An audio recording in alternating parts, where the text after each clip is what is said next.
one of my friends that I knew growing up, his name was Buddy LaMonte. He was also a veteran. He was killed inside Wounded Knee.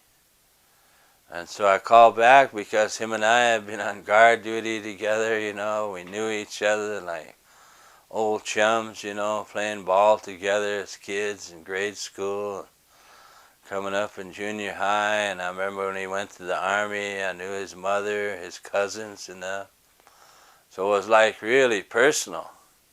And then I found out the details of his death, that they shot tear gas from a M79 grenade launcher, weapon used in Vietnam. They shot him into the bunkers where he was at one morning, and as he staggered out, they shot him in the back.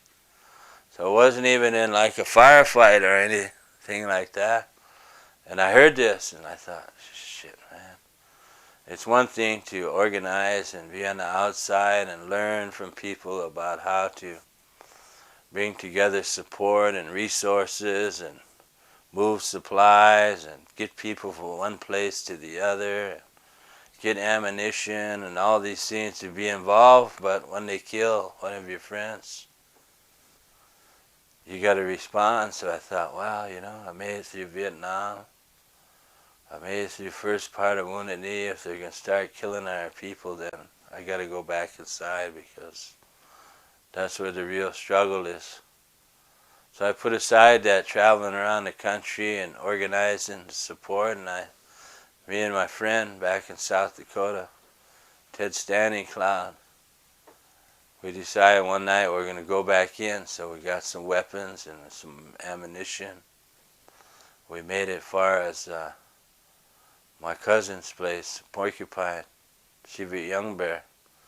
And he had one of the few wells in the community that wasn't hooked up to any central water system. He had the old pump, the hand pump. So people used to come because they cut off the water and sometimes the electricity in the area, because it was going into Wounded Knee. And so people would come to his place to get water.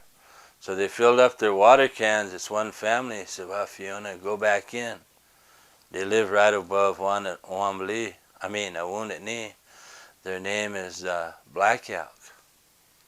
They come from this famous family.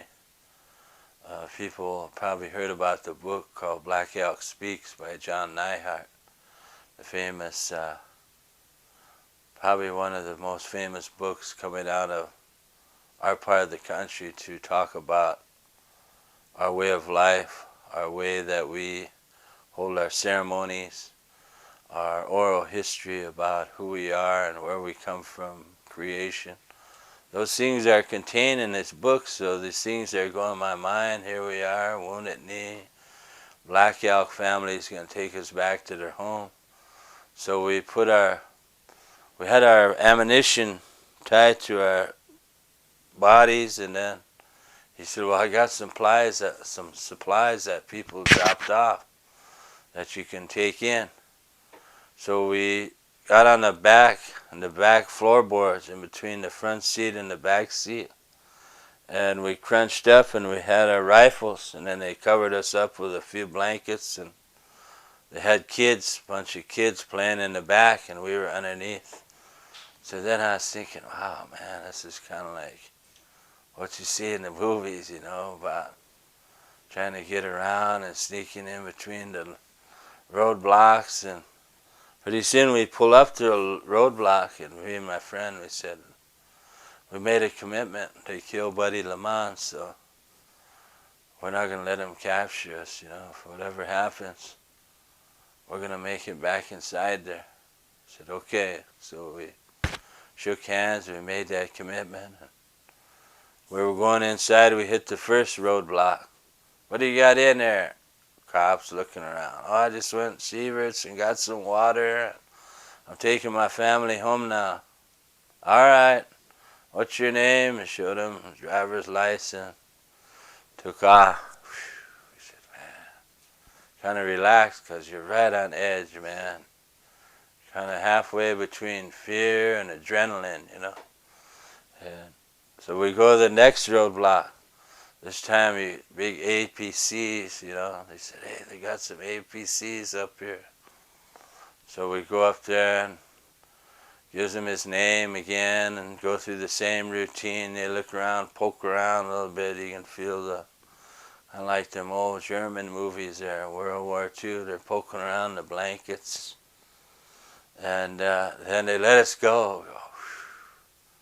So we go inside, and the family, we sit around and they start talking about their family history, about how they relate to Black Elk, the famous medicine man, and telling stories, how they knew him, where they grew up.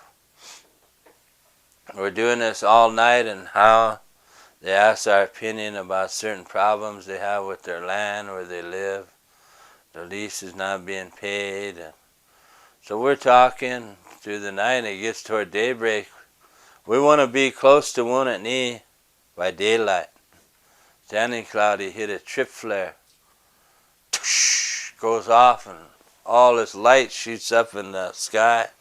So we take off running, man. And we see this other kind of a gully over there, washout. All of a sudden we hear these tracks from an APC. So here I am running, and I'm thinking, wow, it's like Vietnam. It's night. There's an APC, and they got a searchlight going, and I thought, wow, this must have been how the Viet Cong felt when I was on their tail, you know.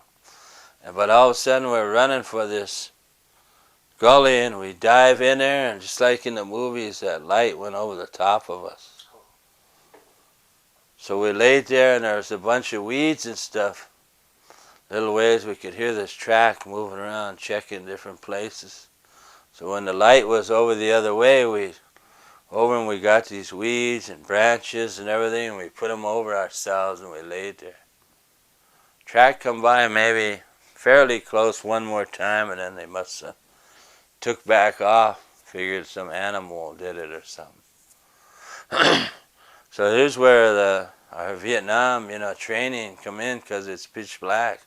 We already hit one trip flare, but we learned from our experience overseas that you can't go on the regular trails. That's where they put the trip flares. You got to go on the side of the hills and inside the tree line and stuff. Maybe a little harder going, but so that's what we did. And we went, and we came over this deal, and I heard something. So we gave the signal. We dropped down, and we heard some guys coming. They start whispering. So I motioned my friend, go around this way. Other side. They came between us. Got so far like that, I said, freeze! Like that. Boy, they stopped. So me and Standing Cloud, we walked up to them. Drop your weapons. They dropped their weapons. Who are you? They said, we're part of the government forces here to enforce this perimeter around Wounded Knee. So I told Standing Cloud, get their weapons. So I said they looked like military, because they weren't dressed like the feds had blue jumpsuits. These guys had on all black with black watch cap and a sweater. Pretty sure they're Navy SEALs. And so we was thinking, should we take them in as captives? Do we kill them right here, or what should we do? So we thought it over, and my buddy Cloud, he says, well, I remember a Fool's Crow said, these guys ain't our enemy, it's the government. We're here for the treaty rights. So he said, let's take their weapons. So we said, well, we're going to let you go. Never let it be said that an Indian didn't give you a break. We sent them on their way, and we took their weapons, and we made it down into Wounded Knee.